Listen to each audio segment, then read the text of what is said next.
I know thumbnail थोड़ा overcook हो गया है मित्रों, इस बार संभाल लेना थोड़ा। ऑलराइट, सो इस वीडियो में हम बात करेंगे SFFT, that is Simon's favourite factoring technique. ज़्यादातर लोगों को ये लगता है कि गलत फहमी है उनकी कि SFFT किसी साइमन नाम के व्यक्ति ने इन्वेंट या डिस्कवर किया है, जबकि ऐसा बिल्कुल भी नहीं है। इनफैक्ट आप खुद साइमन का रिस्पॉन्स देख सकते हैं अबाउट SFFT, मैं स्क्रीन पे लगा दूंगा। ये बात भी सही है कि ओलंपियाड्स एंड AOPS यानी आर्ट ऑफ प्रॉब्लम सॉल्विंग के फील्ड में या रादर दुनिया में इस टेक्निक को इन्होंने ही पॉपुलराइज किया था, तो उनका नाम वहां पे यूज होना कुछ गलत बात तो नहीं है, उसमें बिल्कुल फेयर है मेरे ओपिनियन में। पूछा किसी ने नहीं पूछा। बातें बहुत हो गई, डिस्कशन शुरू करते हैं, लेट्स गो।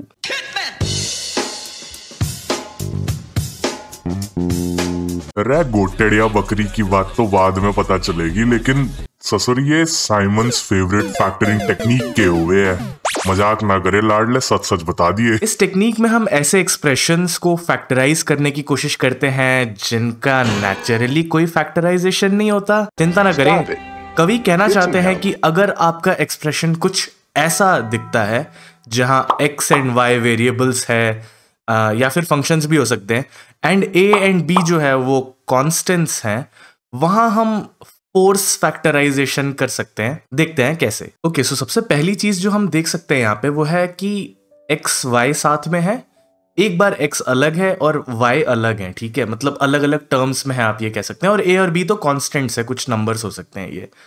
तो सबसे पहला ख्याल जो आता है माइंड में वो ये आता है कि ये जो दो टर्म है हमारे पास, ये वाला और ये वाला, इन दोनों में हम क्या करते हैं कि x को कॉमन ले लेते हैं।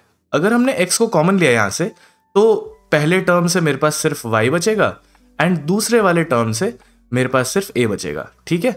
एंड यहाँ पे by जो है उसे मैं एज इट इज लिख देता हूं। अब यहाँ प्रॉब्लम ये आ रही है कि अगर हमें इसे और मतलब पूरे को ही फैक्टराइज करना है एक तरीके से, तो मेरे पास इधर भी कुछ y प्लस a जैसा समान होना चाहिए, राइट। और अगर ऐसा है तो मेरे को एक a चाहिए, मतलब एडिशन में a तो होना ही चाहिए, लेकिन अगर मेरे को यहां से y प्लस a चाहिए तो मेरे को शायद इसके साथ एक b भी रखना पड़ेगा। कहने का मतलब यह है कि अब अगर मैं यहां से b को कॉमन लेता हूं तो मेरे पास y प्लस a आ जाएगा, जो कि यहां पे भी है हमारे पास। तो मैं कर क्या रहा हूं, बेसिकली मैंने ये चीज एडिशन करी है। मैं एक काम करता हूं, इसको अलग कलर में लिख देता हूं, कलर कोडिंग कर देते हैं थोड़ा सा। तो इसको अगर अलग कलर में लिखूं मैं, कलर भी कुछ भी चेंज कर लेते हैं। तो मैंने बेसिकली ये चीज ऐड करी है। अब ये ओरिजिनली तो मेरे एक्सप्रेशन में था नहीं, तो मुझे इसे सब्ट्रैक्ट भी करना पड़ेगा, तो सब्ट्रैक्ट भी कर लेते हैं। अब आगे कंटिन्यू करते हैं हमारा जो फैक्टराइजेशन था, जो कि मैंने कहा था कि हम फोर्स फैक्टराइजेशन कर रहे हैं। तो अब यहां से मैंने b को कॉमन लिया तो मेरे पास y प्लस a आ गया, जो कि यहां पहले टर्म में भी था मेरे पास, है ना। तो अब यहां पे थोड़ा सा बेटर सिचुएशन है हमारे पास। इन दोनों में से हम ये y प्लस a को कॉमन ले सकते हैं। तो एक काम करते हैं, पहले वो कॉमन ले लेते हैं और हमारे पास बचेगा x प्लस b और ये माइनस ab है। तो एक्चुअली तो फैक्टराइजेशन हम इसे कह नहीं सकते, प्रॉपरली फैक्टराइजेशन नहीं कह सकते, क्योंकि यहाँ पे सब कुछ मल्टीप्लिकेशन में नहीं है, लेकिन हमने एक तरीके से इसको फोर्स किया है फैक्टराइज होने के लिए दो अलग अलग फैक्टर्स में। इसीलिए मैंने कहा था कि नेचुरली तो फैक्टराइजेशन पॉसिबल नहीं है, पर हम कुछ ना कुछ मैनिपुलेशन करके ये फैक्टराइजेशन सॉर्ट ऑफ फोर्स कर सकते हैं। और फैक्टराइजेशन फोर्स करने से क्या होता है कि अब अगर मैं ये ab को इस तरफ दूसरी तरफ शिफ्ट कर देता हूं, यहाँ पे प्लस ab अगर आ जाता है, तो अब मेरे पास एक प्रॉपर फैक्टराइजेशन अवेलेबल है। और फैक्टराइजेशन हमारा काम आसान करते हैं। सिंपल सी चीज है।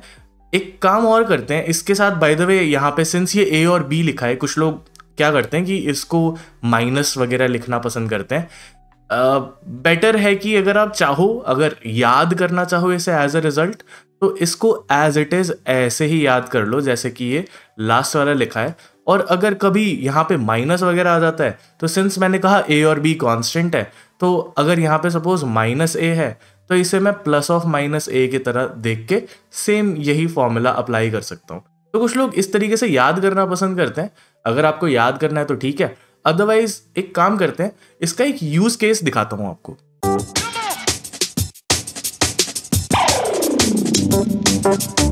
ओके, सो प्रॉब्लम हमारे सामने है। अगेन ये उसी कॉन्सेप्ट पे है, बस थोड़ा सा फ्लिप किया हुआ है इस क्वेश्चन को। क्वेश्चन में कवि ये कह रहे हैं कि P एंड Q जो है वो नॉन नेगेटिव इंटीजर्स हैं और इस तरीके का कुछ वैल्यू है जिसे वो सेटिस्फाई कर रहे हैं। हमें पॉसिबल वैल्यू या तो वैल्यू हो सकती है या वैल्यूज हो सकता है, वो निकालना है P to the power Q का। ठीक है, सिंपल सी बात है, P to the power Q निकालना है तो यानी कि P और Q की वैल्यूज ही निकालनी पड़ेंगी हमें, फिर हम उसे पुट कर लेंगे और आंसर निकाल लेंगे। दैट्स हाउ, मतलब मुझे तो ऐसा ही लगता है कि इसी तरीके से आई कैन सॉल्व इट। मेरे को और कोई आइडिया तो आ नहीं रहा है। लेकिन प्रॉब्लम ये है, और ये एक बहुत अच्छा यूज केस है साइमन्स फेवरेट फैक्टरिंग टेक्निक का, कि अगर आपके पास एक इक्वेशन है, ठीक है, इक्वेशन हमें एक ही दी हुई है एंड हमारे पास एक्चुअली दो अलग अलग वेरिएबल्स आप कह सकते हो यहाँ पे। वैसे तो P एंड Q को नॉन नेगेटिव इंटीजर्स लिखा हुआ है, वेरिएबल जैसा कुछ लिखा नहीं है, बट सिंस हमें इनकी वैल्यू नहीं पता तो हमारे लिए एक वेरिएबल की तरह ही काम कर रहे हैं, है ना। और ये बाकी 2 यहाँ पे कोएफिशिएंट 1 आएंगे इन दोनों में, और ये 6, ये हमारे कॉन्स्टेंट्स है। तो उस सिचुएशन में not just Simons favourite factoring technique, but किसी भी तरीके की फैक्टरिंग टेक्निक काफ़ी यूजफुल हो सकती है। देखिए कैसे, वैसे ऐसा कुछ मैंने अपने बहुत पुराने एक वीडियो में कभी ना कभी किया होगा जब मैं ओलंपियाड के लिए ज़्यादा कंटेंट बना रहा था, but I am pretty sure कि तब कभी ना कभी तो किया ही होगा मैंने। बहुत फेमस है ये उस सेंस में, बट आप देखिए कैसे।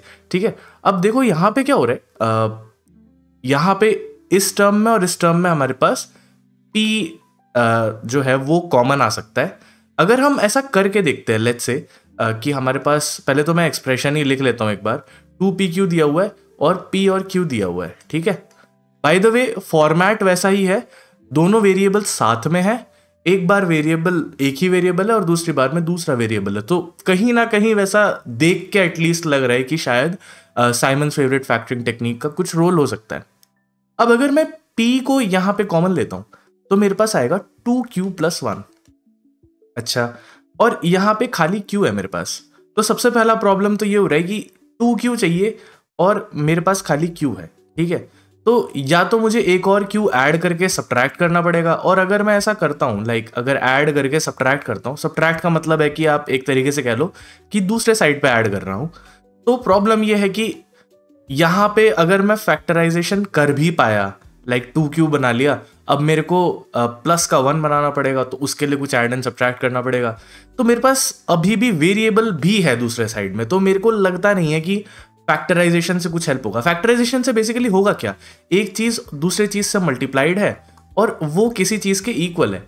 अब अगर यहाँ पे कांस्टेंट नंबर होता, लेट्स से 13 होता, मतलब अभी मैं लेट्स से इसलिए बोल रहा हूँ क्योंकि 13 एक प्राइम नंबर है, और 13 होता तो मेरे को पता है कि दो चीज़ों का अगर मल्टीप्लिकेशन 13 है तो या तो वो 1 × 13 होगा या फिर 13 × 1 होगा। अच्छा, अगर 12 होता तो क्या करते, 12 होता तो हमारे पास बहुत सारी पॉसिबिलिटीज होती, 2 × 6 होता एंड देन 6 × 2 भी होता, सिमिलरली 3 × 4 होता। यू गेट माई पॉइंट, है ना। तो उसमें हम केस बना के सॉल्व किया कर सकते थे, बट यहाँ पे सिंस दूसरे साइड में मेरे पास ये वेरिएबल आ रहा है, थोड़ा सा प्रॉब्लमैटिक है ये, तो इस वजह से मुझे नहीं लगता कि हम इसको डायरेक्टली ऐसे तो नहीं कर पाएंगे। सेम चीज Q कॉमन लेने पे भी है। तो दूसरा क्या आइडिया आएगा आपके माइंड में, या आना चाहिए रैदर, वो है कि एक काम करते हैं, एक PQ को रहने देते हैं और दूसरे PQ के साथ जो है वो हम फैक्टराइजेशन करने की कोशिश करते हैं, हो सकता है कुछ बन जाए। तो ठीक है, यहाँ पे मैंने 2PQ को PQ + PQ में स्प्लिट कर दिया है। अब इन दोनों में से अगर मैं P कॉमन ले लेता हूं तो मेरे को Q प्लस यहां से सिर्फ 1 बचेगा, और इन दोनों में मैं खाली Q ही कॉमन ले पाऊंगा, तो अगर Q कॉमन लिया तो 1 + P बचेगा। अब प्रॉब्लम यहाँ पे आपको शायद दिखाई दे रही होगी कि इन दोनों के पास कुछ भी कॉमन नहीं है, यहाँ पे Q + 1 है, यहाँ पे P + 1 है, तो मैं कुछ भी कॉमन नहीं ले सकता। तो ये तरीका भी मेरे लिए फिट नहीं बैठ रहा है। तो अब किया क्या जाए, हमने डिफरेंट तरीके ट्राई कर लिए। देखो यहाँ पे मेजरली प्रॉब्लम क्या आ रही है, प्रॉब्लम ये 2PQ की वजह से आ रही है। खाली PQ होता तो हमारे पास सीधा सा सोल्यूशन होता है इसका, लेकिन हमारे पास 2PQ है। तो एक काम करते हैं ना, अगर आपने नोटिस किया हो, हमने जब यहां से P कॉमन लिया था तो हमें 2Q + 1 मिला था, लेकिन यहां पे 2Q नहीं था, राइट। तो अगर यहां पे 2Q चाहिए तो मैंने पिछली बार क्या किया था, मैंने Q ऐड किया था यहाँ पे और फिर दूसरे साइड में Q ऐड किया था। एक काम करते हैं ना, Q ऐड करने से कांस्टेंट बन रहा था ना, तो एक काम करते हैं, मल्टीप्लाई कर लेते हैं ना, 2 से मल्टीप्लाई कर लेते हैं दोनों साइड के इक्वेशन को, मतलब इक्वेशन के बोथ साइड्स को।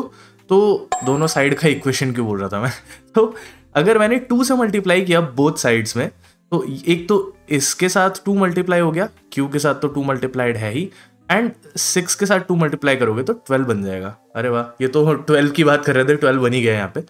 अब क्या कर सकते हैं, ध्यान देना कि मेरे को 2 + 1 चाहिए, यानी कि इसके साथ एक प्लस का 1 हो जाता तो बढ़िया रहता। सिंस मैंने इस साइड में equation, left hand side rather बोल देना चाहिए, लेफ्ट हैंड साइड में मैंने 1 ऐड किया, तो मेरे को राइट हैंड साइड में भी 1 ऐड करना चाहिए, राइट। और अगर दोनों साइड में 1 ऐड किया तो बैलेंस हो जाएगा। तो यहाँ पे 13 भी बन गया, जिसकी मैंने बात करी थी, पता नहीं ऐसा कैसे हो रहा है, बट ठीक है। अब यहाँ पे क्या है कि अब मेरे पास 2 + 1 2 अलग अलग टर्म्स में है, एक तो ये पूरा एक टर्म है और एक ये वाला टर्म है मेरे पास। तो अब एक काम करते हैं, आप चाहो तो मैं यहाँ ढंग से लिख देता हूँ इसको, क्या पता कुछ लोगों को देखने में परेशानी हो जाए इसको। मेरे को ऐसी ऐसी चीज़ों के लिए क्रिटिसिज्म मिला हुआ है जिसके लिए बनता नहीं है, बट ठीक है, कोई बात नहीं। तो यहाँ ये दोनों साइड में +1 किया था मैंने, तो एक टर्म ये हो गया जहाँ पे 2 + 1 है एंड इसके साथ 1 मल्टीप्लाइड में है। तो इन दोनों में से अगर 2 + 1 को कॉमन लिया जाए तो शायद मेरे पास 2p + 1 बचेगा, राइट।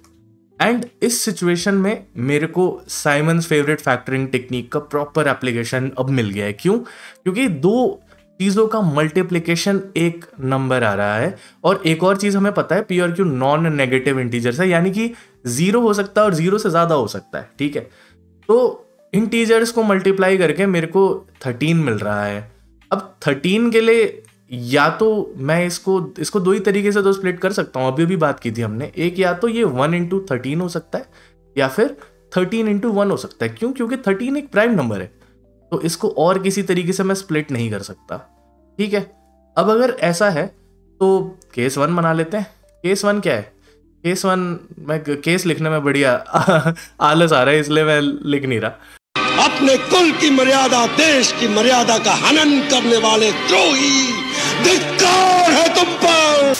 तो केस 1 क्या है कि 2q + 1 को 1 मान लेते हैं, एंड देन 2p + 1 को हम लोग 13 मान लेते हैं। By the way, case 2 obviously इसका उल्टा है, तो 2p + 1 को आप 1 मानोगे एंड 2q + 1 को 13 मानोगे। एक्चुअली इसे सॉल्व कर लेंगे, इसका ठीक उल्टा ही है। तो यहाँ से जो q की वैल्यू आएगी वो यहीं पे p की वैल्यू आएगी, तो इसे मैं अलग से नहीं सॉल्व करूंगा, एक ही सॉल्व कर लेते हैं। तो यहाँ से अगर 1 जो है दोनों साइड में प्लस के हैं, कैंसिल हो जाएंगे, तो 2q जो है वो 0 हो जाएगा। और यहाँ अगर सीधा भी लिख दूं तो शायद कोई परेशानी नहीं होगी कि q की वैल्यू जो है वो 0 आ रही है, ठीक है। सिमिलरली यहाँ से p की वैल्यू 0 बनेगी। सेम ही है, बस वेरिएबल चेंज कर दिया है और कुछ भी नहीं है, इक्वेशन का फॉर्मेट सेम है अभी भी। नेक्स्ट, यहाँ से अगर देखा जाए 1 दूसरे साइड जाएगा तो ये हो जाएगा 12, यानी कि 2p जो है वो 12 के बराबर आ जाएगा, यानी कि p जो है वो 6 के बराबर आ जाएगा, ठीक है। एंड सिमिलरली यही सेम चीज यहाँ करेंगे तो q जो है वो 6 आएगा, ठीक है। तो मेरे पास 2 केसेस हैं और दोनों में p और q की वैल्यूज मिल गई मेरे को। चलिए, ऑलमोस्ट डन है। अब हमें क्या करना था, हमें p⁻ q की वैल्यू निकालनी थी। चलो, तो पहले केस से जो p⁻ q है वो क्या आएगा, q 0 था, p 6 था, तो यानी ये 6⁻0 है, and non negative to the power 0 1 होता है, तो ये मेरी एक वैल्यू आ गई। सिमिलरली इसका ठीक उल्टा है, यानी कि p⁻ q यहाँ पे करेंगे तो ये 0⁻6 है, यानी कि 0 है। तो जो पॉसिबल वैल्यूज है मेरे पास p और q की, वो है 0 और 1। Thank you so much for watching this video till the end. मैं मिलता हूँ आपसे नेक्स्ट वीडियो में। Till then, piece.